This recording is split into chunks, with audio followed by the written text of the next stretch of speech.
Ngayong adlaw mga boss idol, so mo na update sa atong minivan nga gi-lift up no. So dara. Ito ba? So natawad na natong abante niya mga boss idol no. So ngano taas na siya. So atong gi-extend siya dia, number 3 kataas. Ayan. So bakal yung ginamit natin dito. Bakal ato yung gamit, dili na wata na gamit og guma no, kay ang guma man gud tingog muna siya og magadugay. So bakal ni siya. So ipakita na ko sa inyo mga boss idol yung sa pagtira. So dara mo ni. Muna itaw sa pikas. So mo ni siya no. I-bolted ra ni siya. Para atong dito sa shop na to siya mahilabtan no, dili siya mabuildingan. So muna siya i-extend sa pikas. Itong diri sa pikas, suma naman to. Ano to siya, ano siya habog na siya. Then diri sa pikas, so rubber yung ginamit natin dito. Ayan. Oh, naman ito ako. Wala na. Naporma. Dagan sa nato sila. Ayan. Ito yung ginamit natin dito. Rubber. Ayan. Raise po niya siya kataas no. Ram, malimbag dito ro. Para mabog-habog siya. So dali ra siya pagka no. Idungan nato din, idungan.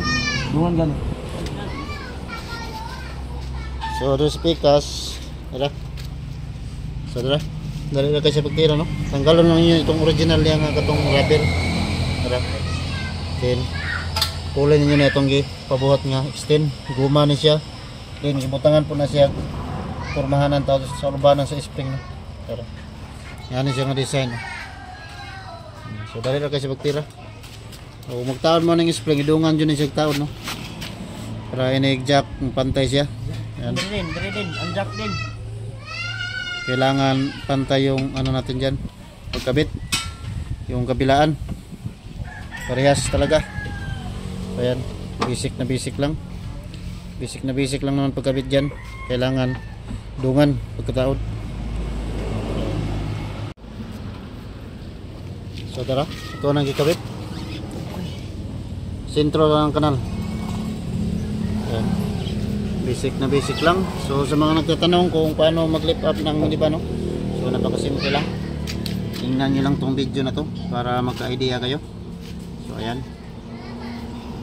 So sentro nya lang yung sa pinagawa natin na bushing na bracket. Para saka isabay yan, may jack talaga yan. Para pantay talaga sila. So dito tayo. Matumba daran. So yan. Dua ka jack ran, jack ibang bikas. So kailangan pantay yung jack natin dyan para makikabit natin ng maayos no. So yan. Napakataas yung lift up natin dito. 3 kataas no. So basic lang nung pag lift up natin dito. At susubukan pa rin itong patakbuhin kung anong performance siya. Okay ba siya na taas yung lift up natin? Kailangan nakasabay yung jack natin dyan. Kabilaan. So naka-jack yung kabila. Kadunay mo buligas daran ba? Buligas na yung jack ran. Hinayin na lang, ito bangin. Ayan. Subukan natin kung ano na yung kanyang design. So mas mabuti yung ganito mga boss idol no? Yung taas yung lift up natin. Saka kailangan pantay. 3 kataas ang abante. 3 foot kataas dire para pantay kasi siya. Pag lift up. So ito na yung kanyang forma no. So ayan. So nagsigo talaga yung pinagawa natin. Ayos talaga. So ayan. Din sa kabila. Ayan. So ayos na ayos. Naka-sitting talaga siya sa kanyang forma. Ito kulang lang to ng pukpok ng konti para sumentro talaga siya. So ayan. Ayos naman yung sa ibabaw. Then natin may kabit tong shock niya kapag hindi natin na lagyan ng gulong. Kasi yan, so ayan, hindi mapasok. So kailangan i-down natin yung jack natin at saka lagyan na rin natin ng gulong para maikabit natin yung shock natin. So dahil sa taas na ng kanyang extend, susubukan pa natin yan kapag short talaga siya. So papalitan natin to. So ayan, palitan natin ng taas-taas ng konti kapag short talaga siya. So isi-setting pa natin to.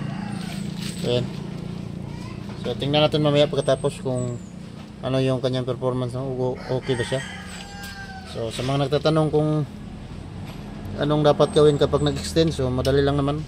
So gayahin nyo lang tong video namin, tingnan nyo lang at para makakuha kayo ng idea ng konti, no? So ayan.